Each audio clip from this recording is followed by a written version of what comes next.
Halo Lem, nu sibuk? Apa sedang bubuk nih? Ngidam tebuk kaki, caro kedis celepuk sud makan batun kapuk. Engken, kena wake nih ngut, wake nih kena nyunjung, apa kena nanjung? Cang start bingung nih, ngai tugas demonstrasi kontekstual modul 3.3.A.6 nih stato ngai otak kaki suram. Meskinya wakil teko ngabu inspirasi, bukannya teko ngai kakek jadi crazy. Bukannya teko ngabu solusi, malah ngai cang mati. Lelah wakil ngoceng kakek lem. Gila, isi otak kakeknya buram. Yang kini anggap pemimpin pembelajaran yang melempem berkualitas pendidikannya. Konsep yang benar bikin program yang berdampak positif terhadap kepemimpinan murid, gunakanlah model 5D or bagja, bukan bajai. Pangsing wakil ngejengit jai. Ini pertama bagja to B, buat pertanyaan or define. Nomor 2 A, ambil pelajaran or discovery. Nomor 3 G, gali mimpi or dream. Nomor 4 J, jabarkan rencana or design. Nomor 5 A, atur eksekusi or delivery. Dijamin bu quick method, bu quick result. Nyuknya mau beli sangut mulai jelas monster dongai kena wake hanyut. Pokoknya TOPB gitu deh ngut.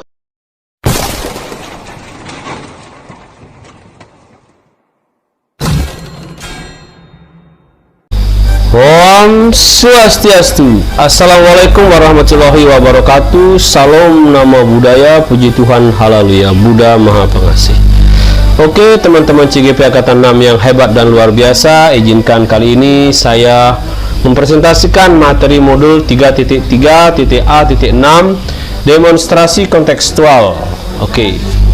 Di sini topiknya adalah pengambilan pengelolaan program yang berdampak positif pada murid. Masih di sini saya sendiri, CGP Angkatan 6 dari SMKN 1 Tabanan, atas nama Iwayan SWCSS, dan my fasilitator yang luar biasa Bapak Gusti Ketut Atmaja, dan my PP juga yang luar biasa Bapak Gede Putra Aryawan. Beliau adalah guru di SMA Bakta, sementara Bapak Gusti adalah guru di SMA daerah Badung ya. Oke, kita lanjut. Tujuan khusus pembelajaran. CGP dapat mengembangkan ide dari ruang kolaborasi menjadi sebuah prakarsa perubahan dalam bentuk rencana program atau kegiatan yang memanfaatkan model manajemen perubahan Bagja. Dasar filosofi Ki Hajar Dewantara. Maksud pengajaran dan pendidikan yang berguna untuk kehidupan bersama adalah memerdekakan manusia sebagai anggota persatuan rakyat.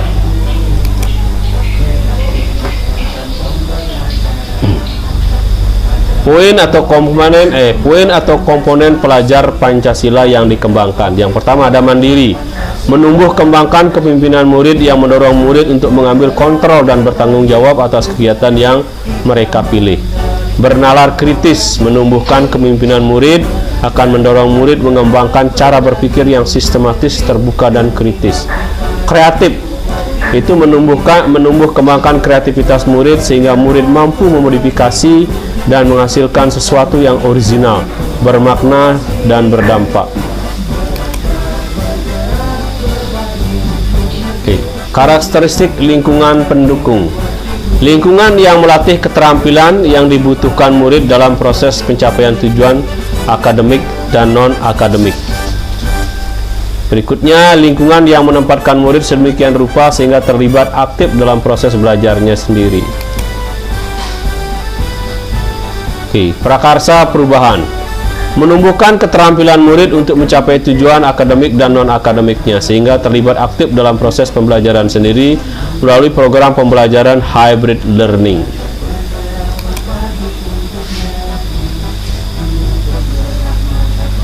Perumusan strategi pelaksanaan program. Yang pertama, pendekatan yang digunakan adalah inquiry apresiatif atau IA melalui desain 5D atau Bagja. Yang kedua, IA dikenal sebagai manajemen perubahan yang kolaboratif berbasis kekuatan. Konsep IA ini pertama kali dikembangkan oleh David Coverdriver or Noble and McGrath 2016. Oke. Inilah tahapan Bagja. Yang pertama ada B, buat pertanyaan atau define. 5D-nya yang pertama adalah define. Yang pertama ada tahapan, pertanyaan, tindakan yang diperlukan untuk mendapatkan jawaban. Terus yang ketiga rencana untuk melibatkan suara, pilihan atau kepemilikan murid. Nomor berikutnya aset atau kekuatan atau sumber daya yang dapat diberdayakan dalam tahapan ini. Yang berikutnya ada waktu yang dipergunakan, penanggung jawab untuk tahapan. B, buat pertanyaan utama atau define. Yang pertama, mengapa kita perlu meningkatkan kemampuan literasi pembelajaran digital murid? Yang kedua, bagaimana cara meningkatkan kemampuan literasi digital dengan hybrid learning sekaligus menumbuhkan keterampilan? Itu di pertanyaan. Terus yang berikutnya di tindakan yang diperlukan untuk mendapatkan jawaban. Yang pertama, berdiskusi dengan kepala sekolah dan rekan guru tentang pentingnya literasi digital dengan hybrid learning dan bagaimana program ini dapat berhasil. Yang kedua, berdiskusi dengan rekan guru untuk mengidentifikasi hal-hal yang menarik apa yang dapat menumbuhkan keaktifan murid dalam kegiatan hybrid learning ini. Berikutnya, direncana untuk melibatkan suara, pilihan atau kepemilikan murid. Yang pertama ada melakukan sesi diskusi sama semua kelas yang saya ampu untuk menguatkan ide di tahap awal ini. Terus yang di aset atau kekuatan atau sumber daya yang dapat diberdayakan dalam tahapan ini adalah yang pertama ada modal manusia, yaitu rekan-rekan guru dan tenaga kependidikan, murid-murid, kepala sekolah. Modal fisik itu ada gedung, sarana dan prasarana. Terus yang berikutnya ada modal finansial, ini ada dana BOS dan dana iuran komite. Di waktu yang diperlukan di sini 1 hari. Penanggung jawab untuk tahap ini adalah calon guru penggerak. Oke, Bagja yang kedua adalah A ya, ambil pelajaran atau discovery. Ambil pelajaran, sama ya benar, discovery. Yang berikutnya ada pertanyaan. Diambil pelajaran atau discovery. Pertanyaan yang pertama adalah aktivitas apa yang dapat menarik murid dalam literasi digital hybrid learning ini. Nomor 2, mana kebijakan sekolah yang telah mendukung peningkatan minat literasi digital ini? Siapa yang disukai? Oke, terus apa yang disukai maksudnya ya. Berikutnya, tindakan yang diperlukan untuk mendapatkan jawaban. Yang pertama, observasi kegiatan hybrid learning yang selama ini berjalan di masing-masing kelas. Terus yang kedua, memberikan pertanyaan-pertanyaan terbuka untuk menggali minat murid terkait hybrid learning. Rencana untuk melibatkan suara, pilihan atau kepemilikan murid. Melakukan sesi diskusi atau curah pendapat bersama semua murid yang saya ampu untuk mengetahui program hybrid learning yang sudah berjalan selama ini. Berikutnya, melakukan curah pendapat mengenai hal apa saja yang dapat menarik minat murid tentang hybrid learning ini. Di aktivitas aset atau kekuatan atau sumber daya yang dapat diberdayakan dalam tahap ini, yang pertama modal manusia, ada murid, rekan guru, tenaga kependidikan, dan kepala sekolah. Di modal finansial ada dana BOS, dana komite. Terus berikutnya modal fisik ada gedung, sarana, prasarana. Waktu yang diperlukan masih 1 hari. Penanggung jawab adalah calon guru penggerak itu sendiri. Tahapan Bagja berikutnya adalah G, gali mimpi atau dream ya. Pertanyaan, apakah kebiasaan baru yang kami bayangkan terjadi ketika budaya literasi digital atau hybrid tercapai? Nomor 2, bagaimana perasaan kami yang memiliki murid yang digital literatif? Terus yang berikutnya, apa hal-hal atau sumber daya yang dibayangkan yang tersedia untuk mempertahankan hybrid learning ini? Berikutnya, ada tindakan yang diperlukan untuk mendapatkan jawaban. Yang pertama, mengajak rekan guru dan murid membuat daftar harapan dan evaluasi mengenai perubahan yang akan terjadi dan dirasakan sebelum dan setelah hybrid learning dilakukan. Berikutnya, melengkapi setiap kelas dengan fasilitas hybrid learning. Rencana untuk melibatkan suara, pilihan, atau kepemilikan murid. Melakukan sesi berbagi bersama murid kelas 10, 11, dan 12 untuk saling melengkapi daftar harapan atau evaluasi dari terlaksananya program hybrid learning yang bertujuan untuk meningkatkan kreativitas murid dalam literasi digital. Poin yang berikutnya adalah aset atau kekuatan atau sumber daya yang dapat diberdayakan dalam tahap ini, yaitu ada modal manusia, murid, dan rekan guru. Terus waktu yang diperlukan masih 1 hari, penanggung jawab masih calon guru penggerak itu sendiri. Oke, tahapan bagja berikutnya adalah J atau jabarkan rencana. Ini jabarkan rencana atau bahasa Inggris D-nya adalah design. Pertanyaan. Yang pertama, apa langkah paling sederhana atau langkah pertama bisa dilakukan? Yang berikutnya, berapa lama target untuk mencapai budaya mandiri? Aktif pada berhybrid learning. Oke, budaya mandiri dan aktif berhybrid learning. Dan yang berikutnya, apa tindakan yang bisa mendukung usaha budaya mandiri dan aktif berhybrid learning? Terus yang berikutnya, bagaimana mengukur dan melanjutkan langkah-langkah? Oke. Di poin berikutnya ada tindakan yang diperlukan untuk mendapatkan jawaban. Yang pertama, mendiskusikan rencana hybrid learning dengan para wali kelas. Nomor 2, membantu pembuatan atau materi atau modul berbasis link atau e-book dengan beragam aplikasi digital. Yang berikutnya, mengkoordinasikan rancangan jadwal pelaksanaan hybrid learning. Yang berikutnya, membuat catatan atau perkembangan atau evaluasi program. Poin berikutnya, rencana untuk melibatkan suara atau pilihan atau kepemilikan murid. Pertama, membentuk komite kelas terkait kepengurusan program ini. Yang 2, mendiskusikan jadwal terkait teknis pelaksanaan program hybrid learning. Terus di poin aset atau kekuatan atau sumber daya yang dapat diberdayakan dalam tahap ini, itu ada modal manusia, murid, rekan guru, dan kepala sekolah ya. Di modal fisik ada gedung, sarana dan prasarana. Di modal finansial ada dana BOS, dana komite. Waktu yang diperlukan sama 1 hari, penanggung jawab masih tetap calon guru penggerak. Oke.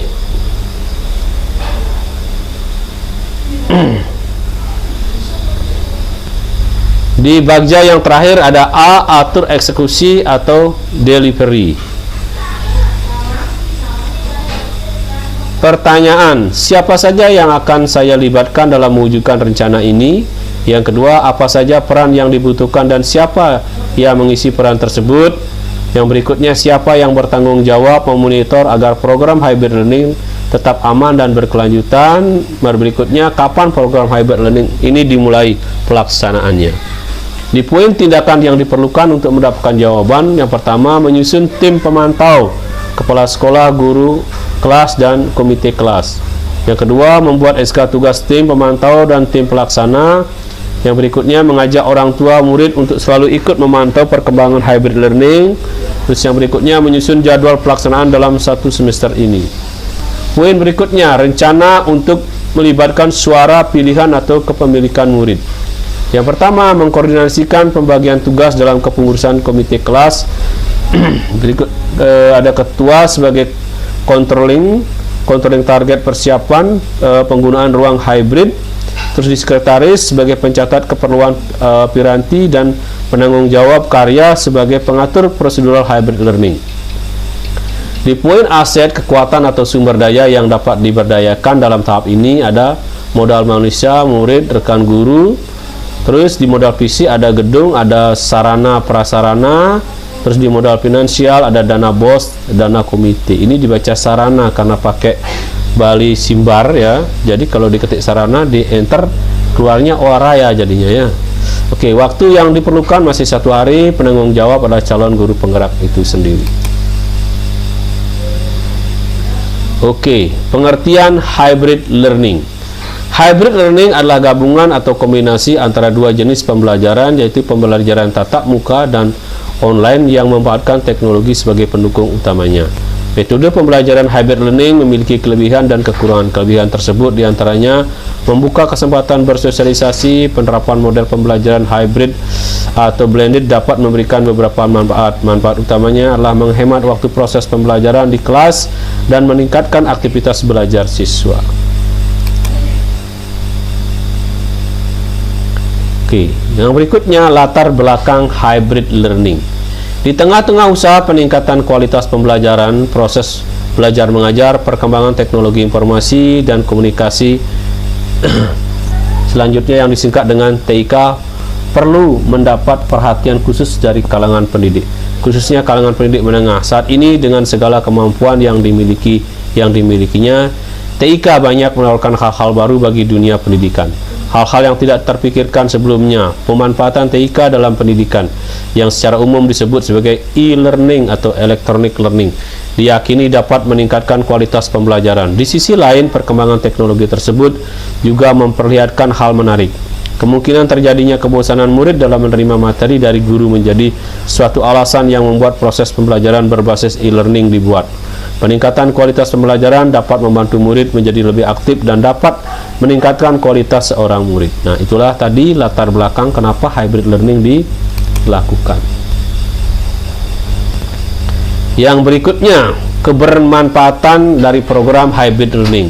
Yang pertama, pasti lebih fleksibel. Nomor 2, meningkatkan interaksi dan keterlibatan peserta didik. Nomor 3, mampu meningkatkan kepuasan belajar. Nomor 4, guru dan peserta didik semakin mahir dalam mengoperasikan perangkat teknologi. Nomor 5, melatih kemandirian dan keaktifan peserta didik. Nomor 6, kegiatan pembelajaran bisa berjalan lebih efektif dan efisien. Nomor 7, meningkatkan kemampuan literasi digital baik untuk peserta didik, guru maupun orang tua. Nomor 8, kegiatan belajar mengajar bisa lebih fleksibel serta tak terbatas ruang dan waktu. Inilah kebermanfaatan program hybrid learning yang benar-benar pengajaran atau pendidikan yang menghamba pada murid.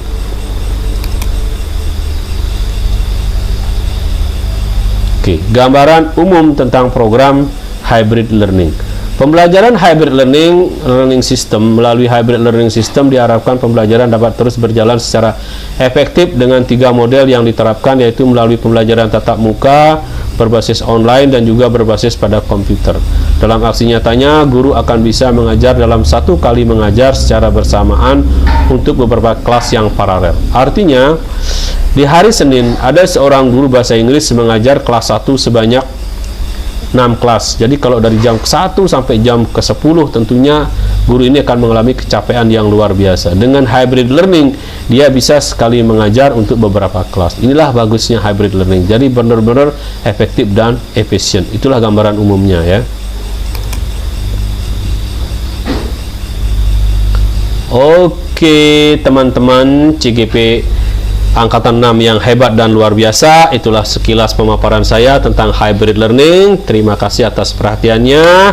Thanks for watching, and saya tutup dengan Paramo Santi. Om Santi Santi Santi Om. Assalamualaikum warahmatullahi wabarakatuh. Salam nama budaya, puji Tuhan, haleluya.